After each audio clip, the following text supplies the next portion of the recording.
மகிழ்ச்சி, அதாவது சுகஸ்தானம் என்றால் 4ஆம் இடம். அன்னையை குறிக்கக்கூடியது. வீடு, வாகனம், வசதியை குறிக்கக்கூடியது. 7ஆம் இடம் திருமணம் அல்லது பிசினஸ் பார்ட்னர்ஷிப்னா 4ஆம் இடத்திலிருந்து 4ஆம் இடம். அது 7ஆம் இடம். அப்போ முதல்ல நம்ம கவனிக்க வேண்டியது ஜாதகத்தில 4ஆம் இடம் ஒரு நல்ல நிலையில் இருந்தால் தான் அந்த பில்டிங்கோட ஃபவுண்டேஷன்.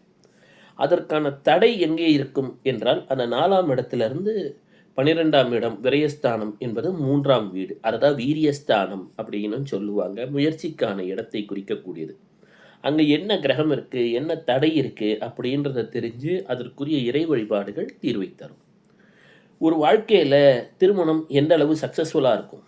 ஜாதகத்தை எடுத்து பார்த்தா, அங்கே ராகுவோ, கேதுவோ 1, 2, 6ல இருந்தா அந்த மனிதர் தன்னை பற்றியே அதிகம் சிந்திப்பவராக இருப்பார். அப்போ வாழ்க்கை துணையை பற்றி அதிகம் சிந்திக்காத போது சில கருத்து வேறுபாடுகள் வருவது இயல்பே.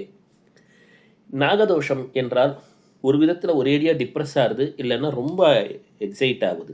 இதுவும் இருவேறு எக்ஸ்ட்ரீம், இதுவும் சில பிரச்சனைகளை தருகிறது.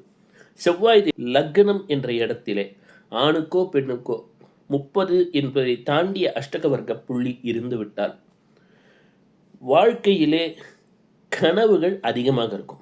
அது போன்ற கனவுகள் இருந்தால் அதை பேலன்ஸ் பண்ணிக்க முன்னாடி இருந்தே சொல்லி தந்து விட வேண்டும்.